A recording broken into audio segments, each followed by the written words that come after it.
Good morning, everyone, and welcome back to Craft Eccentricity. I have things on my desk today. I've been prepared, which makes a change.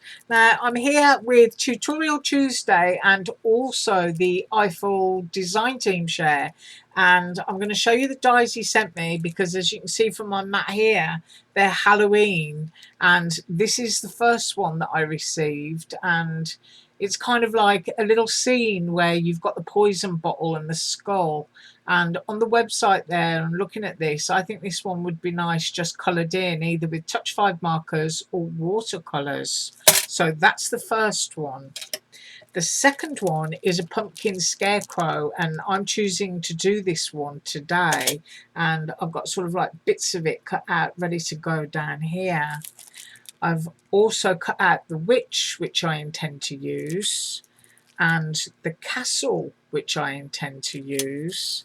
I've got gorgeous ghosts, and it's always nice to have different expressions and lots of little ghosts. So I've also cut those out, which are here, and also bats, different shapes, different sizes, and I've cut all of those out there. He sent me a little devil, which is bright red on the website, and it really is quite cute. It doesn't look so cute there, but it is cute on the website.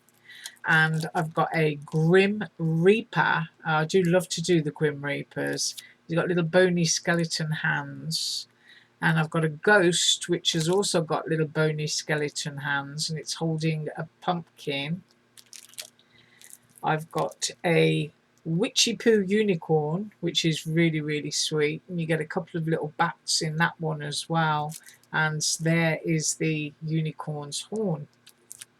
And I got a little girl who's a witch, and this is all her hair here, and she's got a great expression, and you've got all the eyes to layer up so that you get a great looking eye. Sometimes I think designers forget to add those little bits, so it's nice when they do. And this one is either a little boy or a girl dressed as a cat, and there's also another little cat. You've got the witch's hat, you've got the little top for the pumpkin, another great expression. So that one's going to be cute to make. Look at the little curly legs on the spider. And then there's a very large pumpkin. Of course, all of these really need to be made up for me to measure them. And it's a pumpkin bowl where you keep all the treats, and you've got lollipops and candies, and those look like eyeballs, eyeball candy. And then you've got the eyes and the mouth shapes. So out of those, as I just said, I'm going with these that I've cut out. I've got a castle, I've got bats, I've got the witch, I've got the ghosts, I've got a bat that's flown away there. And I'm going with the scarecrow pumpkin, and I've got those bits all laid out ready to be glued. Now I've decided I'm going to do it as a pop-up die, which is why if I move this stuff here, that's this set. And I will do a link below for the tutorial that builds this set, and I'll also put the link below if you wish to purchase it. And I've actually made mine, which is why I will put the tutorial below, and mine is all done in black because we're doing Halloween. I know I've got little bits of sticky tape hanging over the edge here, which doesn't look very attractive. This is the Dollar Tree sticky tape, which is this stuff, and it is good. It's really good because you get like 3 rolls for $1. But on black, as you can see, it kind of sticks out a bit, which means you have to sort of like push it in and trim it absolutely accurate to your black cardstock. On other cardstocks it just doesn't show up at all. So I've already done that one. And then I've cut 2 3 3/4 inch white squares, which are going to be the background on that pop-out die. And I've also used a circle from my stash because I'd quite like to be able to pop a moon there. I don't know whether it's going to be whole or partial yet. And I'm going to be using my distress inks in Chip Sapphire and Mustard Seed, and I've also got a couple of blending tools. Now if you saw my Monday video, you will know that this glass mat that I've got here, yes, it does reflect. I can see bits here where it's reflecting, but I just wanted something that I can make a mess on and keep clean, and people wanted to know what I thought of it. So let's go in and do some colour blending, and I'll tell you. And I'm going to start by doing my moon, and I'm using mustard seed because I want it quite bright yellow, and it does have a sort of a little bit of an orange hue to it, mustard seed. So let's see how easy we can ink blend. Oh, that's easy, isn't it? See that? I'm putting it on a little bit mottled because a moon is never really a solid colour, is it? You know, I think that's why they called it a slice of cheese or whatever it was they used to call it. The man in the moon eating the cheese. So it blends, it does blend, and I can see where the ink is on the glass that I can just clean up in a second. But I do want it kind of like swooshy, swirly and a bit mottled. I don't want it absolutely smooth. Got a little bit of fluff on it there. So it does blend ink. So that's the moon that I've done. And now I'm going to clean it, obviously, otherwise when I put my blue down it's going to turn green. And I'm going to do both of these in the chip sapphire, and I will be straight back. Okay, so I'm back, and these are my two little background pieces which look, you know, kind of mottled like the night sky, and this is my moon. So those are going to be the background pieces that will get glued either side of the center folds there, so you might get a bit of light. So when that's done, this is where they will sit, just like that. And of course my idea, as I said before, the witch going across the moon. So now I kind of like know where my head is going with my composition.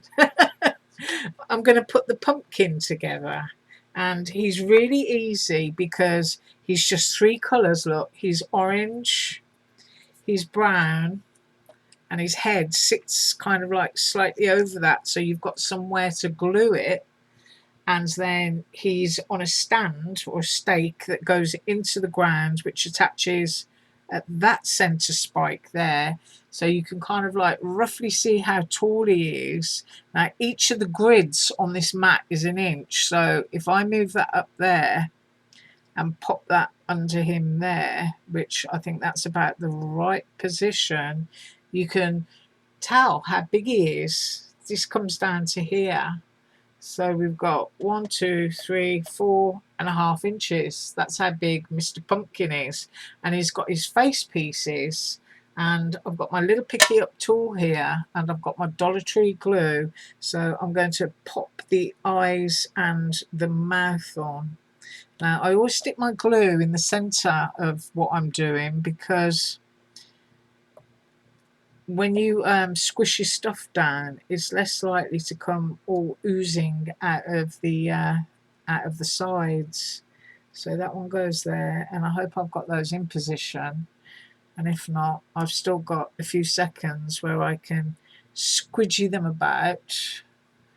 And as you can see, that one does need moving, so I'll just slide that one up there, and I think that one's okay. So that's where that goes. And now I'm pretty certain that his head goes off at a slightly jaunty angle on here. So I'm just going to pop his head on for a minute and get him looking in that direction. See how quick and easy these character dies can be. And then I'm going to squiggle a lot of glue in the center again. As I said, you know, stick to the center, and then when you put your piece down, it doesn't all come oozing out. Because one of the things that I've found over the years is not all cardstocks are made equal. Some will stain from glue, and others it will just, you know, wipe away. So you never really know what cardstock you've got until you've put some glue on it. So it's always better to play safe. And I think that eye needs to come down slightly there. There, I think that's better. So you can see the mouth and the eyes on there. I'm going to put his little twiggy arms and his little stand on, and I'll be right back. Okay, so I've glued that together, and you can see him. He's quite a scary character, and I've got a little bit of glue there stuck on the bottom, which I will scrape off. It won't worry me yet. And that's what he looks like, fully made up. Now, while I was away and finishing him, I have a sort of like what if moment. So I cut a few strips of acetate, and then I used my pickup tool and curled it. And I'm thinking, what if, you know, because you just never know, do you? I'm always having a what if moment.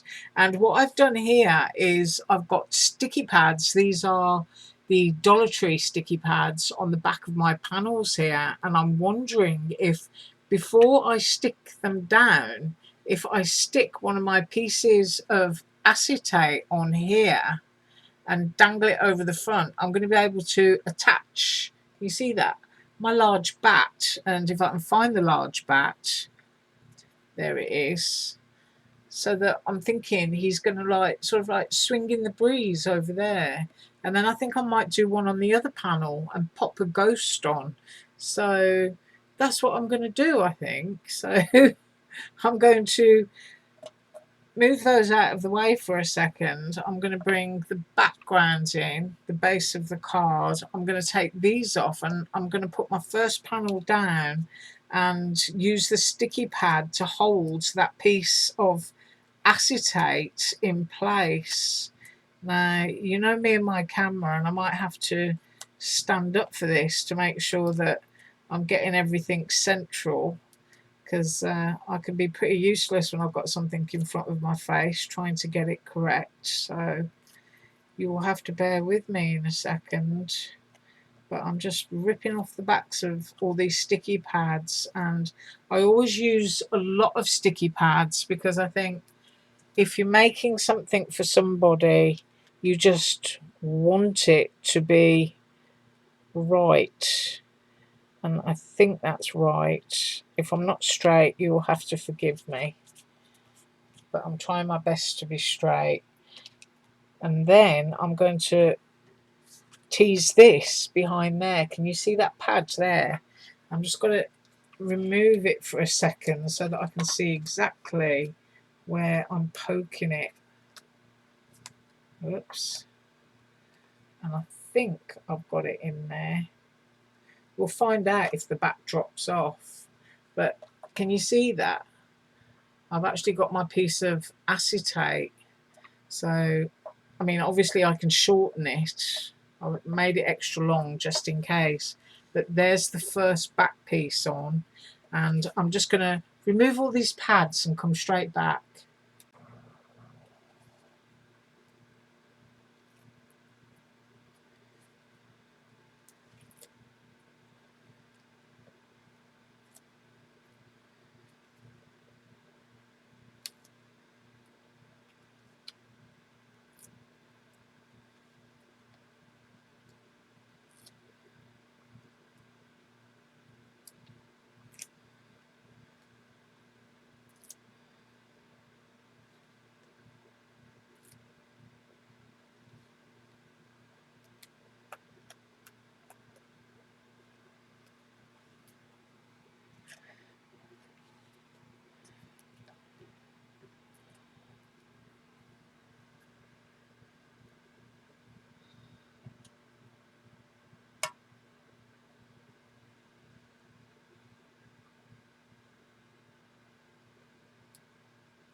do apologise there. I don't think my button clicked to pause it. So that's where I've decided I want to have my moon quite close to the bottom. And coming off of this second one in is going to be my Scarecrow. And it's going to be sort of like layered over to this side. So I'm not hindering the view of the witch on her broomstick. So I'm just going to glue him on and I'll be straight back. Okay, so he's glued on and you can see basically where he is there. And so that when it's standing up, you've still got the view of the witch there on her broom. And he's got his little hands just touching the back scene of the wall there. Now here are our lovely pieces of acetate, and I'm thinking that I'm going to hang one bat and I'm going to hang two ghosts. So how I'm going to do that, I don't know, but here goes. Right, I'm thinking I like these two. One's a little bit scary, one's a little bit cute, and I want to use one to glue over the other. So I'm going to attach them like that, so we've still got that aperture in both faces. So I'm going to glue those two together now. I might lower the camera actually in a second and see what happens. So I've got my little bit of glue on, and you've got the little hands there of the ghost. Maybe tilt that a little bit more of an angle so that we've got that. That's going to provide a little bit more extra weight, because I'm thinking they're a lot smaller than the bat. See, the bat's quite big, so now they're sort of like the same size as the bat. Now when this bat goes onto this piece and causes it to drop down, I'm wondering how far down it will go. Now your problem of course is always going to be gravity, because if you shorten that acetate too much, then what you could end up with is something that's just sticking up in the air, because its strength will be in there if you shorten it, if you know what I mean. By having it long and dangly, it's likely to flop down, which is really what you want. So this is an experiment and I'm doing it all for you. At least it's not going to end up like a pile on the floor like it did last week. And I'm going to go for a Dollar Tree foamy pad, and I'm going to cut it in half. As I can see, it successfully glued the acetate on the other piece, and I'm going to stick it to the back of the bat. Let's get it in a position where I don't have to see that foam pad sticking out from behind the black there. And let's see what happens. Right.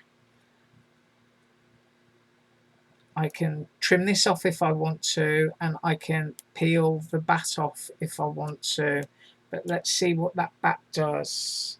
Oh, oh, that's quite nice, isn't it? Can you see it? I've got my little bat jiggling around. Can you see that? Oh, how cool is that? Right, so I'm hoping that the ghosts, now I've glued two together, are kind of going to have the same amount of weight. Now, of course, if you want to make that pretty, cut a little piece of black cardstock and just cover that up so that you can't see your white foamy pad. But I don't know if I can get this on camera, but that is so cool. That's hilarious, actually. I think my husband would laugh his head off if he saw that. Right, I'm just going to stick the ghosts on and I'm coming straight back. So I did that, and what I did for the ghost was I actually put a crease in the acetate so that it would hang at a different angle. But look at that, they just jiggle about. You see me laughing. That poor ghost is hanging on for dear life. But that's just hilarious. Now, you will have to look at the photo at the beginning of this video to be able to see it fully and hopefully clearly. Look at that, the bat's just flown out of the picture. Whee!